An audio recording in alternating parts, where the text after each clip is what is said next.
सुनाइयार हो बानी कुआर हो कोजे के उम्र नहीं खे अभी प्यार हो सदा तारा भीड़ दिल में होता सन सनी यरऊ तानी तानी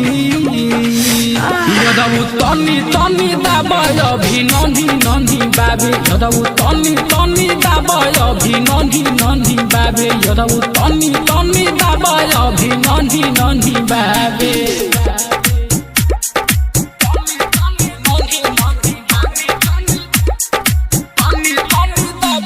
DJ Achilles Lohan।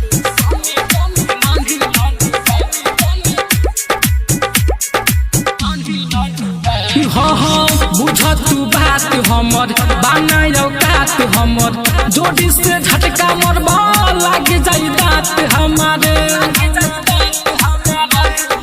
हाँ हाँ बुझ तू बात हमर बानय औकात हमर जोड़ी से झटका मरबा लाग जाई दात हमर चुमा चाटी लेला जाता कुछ जानी करी यरऊ तानी तानी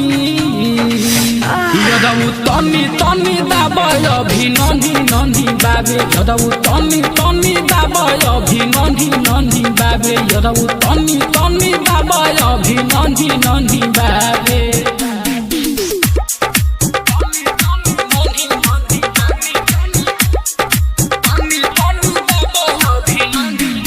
DJ Achilles Lohan। मुन्ना राज।